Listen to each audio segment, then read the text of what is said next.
Hey guys, grab your sparkling water. We're going to talk about lights.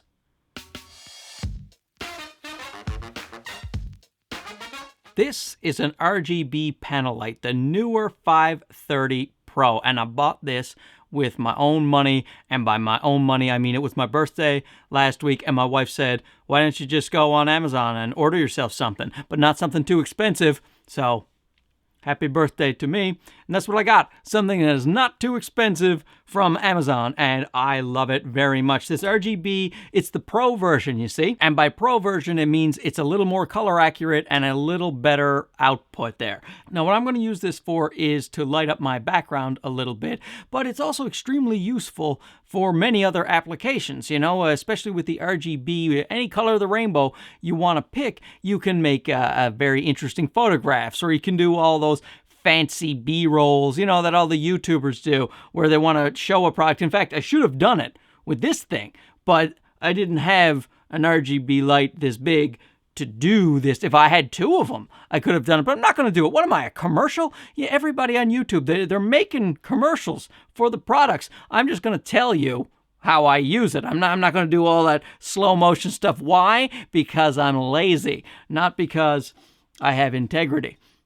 And the thing is dead silent because it is only passive cooling. It doesn't have a fan, which I love so much. One of the things, when I started buying more expensive lights, I didn't realize how noisy most of them are. Now, I got a UL 150 over here, which is a pretty expensive light in its own right, and that is because it is fanless. I hated the fans on all these people are talking about, the Aperture 120D, but I can hear the fan. I'm in a little studio here, and I can always hear the fans of lights. So I got a UL 150 to be quiet, and then I have a VL 150 over here. I just hit this thing. You hear? All metal construction. Got a metal yoke right here, and it's got two little tightening knobs right here on the side. Very, very good. And it takes the Sony NP batteries, and I got a big one here. You can put two of those in here, and it's gonna last all day. And so when you want to switch it on the battery power, you turn it that way. But it also, I get the nice blue. Oh, blue light. Also, you can turn it on the AC power. So it comes with a plug going straight into the wall, which is great for me in the studio because I have two little RGB lights, one from Aperture and one from Falcon Eyes. And in fact, they're what's lighting up my background, and they're going to die in about an hour. I have to recharge them every single day. Every time I want to do a video, I have to charge them. And if I ramble because I'm an idiot, and I go more than an hour, which I always do, then they go out, they die. To have this to be able to be plugged in, and then for portability, take the batteries. Fantastic. Oh, so I'll show you. There's the little LCD screen right there, and you can see it's on the HSI mode on 11%. The hue is 237. That's my favorite hue. Nice blue. Let's turn it to a different color. Look at this. Now it's purple. Now I'm Gerald Undone. Huh? I'm crazy. And you don't have to just operate it from the back. It's got this nice little app here that I'm using. Oh, I should record the screen of the app. How do I do that? Oh, that was easy. Okay. So you can see on the app here, I'm just moving it around the circle, and it's changing all kinds of colors. And look, the color temperature. I want it to be down in the yellow, so it's like a sunset. And I'll turn it down a bit here. Oh, wow, it's still too bright. Oh, now it's off.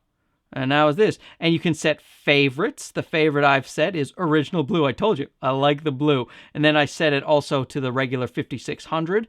And so you can set up a bunch of favorites if you want.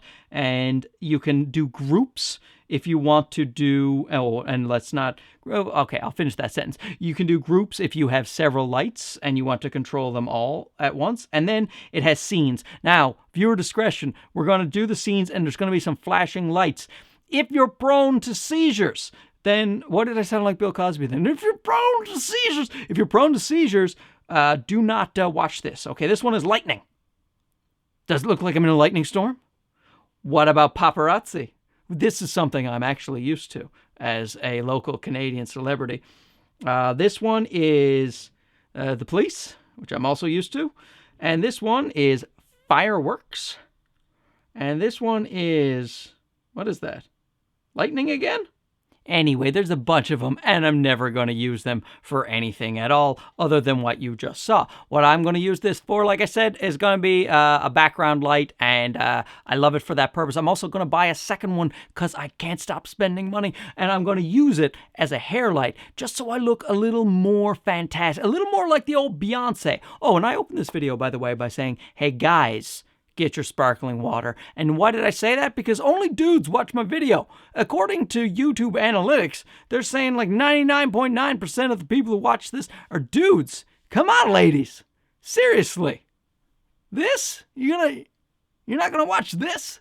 So now you're thinking to yourself, Mark, does it work as a key light? Why didn't you stop talking and tell me if it works as a key light? Yes, it does. Here we go. I'll show you what it looks like. I'll set it up and use it as my only key light. Now, bear in mind, got to turn the blue away from me. Bear in mind that I am using fancy lights with fancy softboxes, so it's not really fair to this RGB. Look, here, let's just watch it. Just watch it.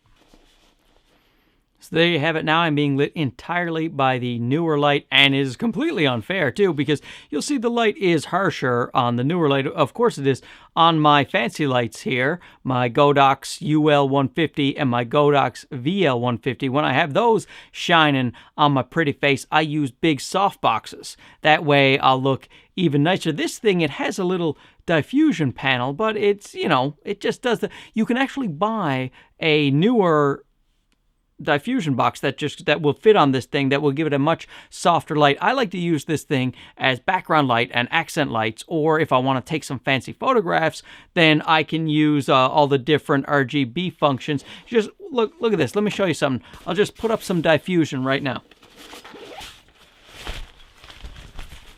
Hit my microphone.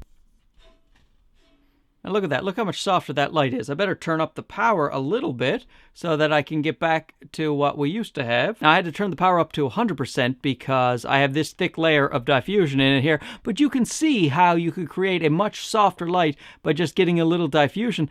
Sometimes I wonder why I have such expensive lights with softboxes. Anyway, Peter McKinnon said that I should buy them, so I did. And I will continue to do so.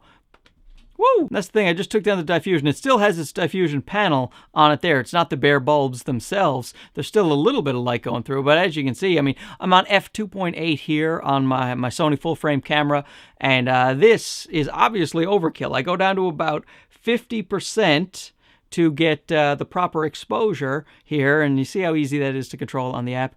And I go down to 50% here, and that is about right. And the truth is, the light isn't even that harsh. Maybe it wasn't as bad as I thought. Anyway, I couldn't be happier with this light. So now let's go back to my expensive setup so I can justify my exorbitant spending. Oh, and I should read you some specky specs here. We have a 256 RGB bulbs, 136 cool and 136 warm. It's 45 watt power, CRI rating of 97, and the color temperature, like I said, goes from 3200 to 5600. So the total brightness, the lux, is 5700 lux at 0.5 meters, and that is without the diffuser. So if you put on the diffuser, you're going to have a little less output. But you know what? I think this thing is plenty powerful for its price.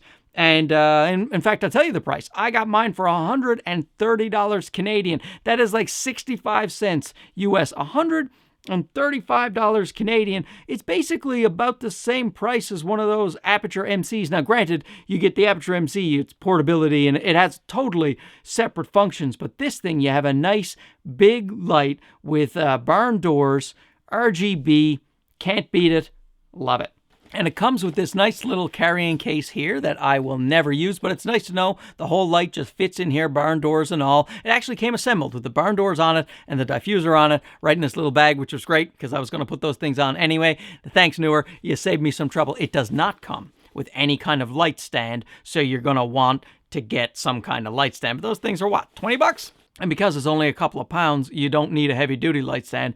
Any light stand will do. In fact, I'm using one of these little mini light stands when I put it in the back behind me. So there you go. You don't have to spend $1 million to get some really good lights these days. This thing is a CRI rating of 97. You can do all kinds of things with it. Photographs. Yeah, you can use it as your backlight, your hair light, a kicker light, your fill light, even your key light. Just get yourself a nice little diffusion set up and you're ready to go. Man, Thanks for watching. Don't forget to subscribe if you haven't already. Give it a like and a thumbs up. And don't say anything mean to me. Thanks very much. We'll see you again. Bye-bye.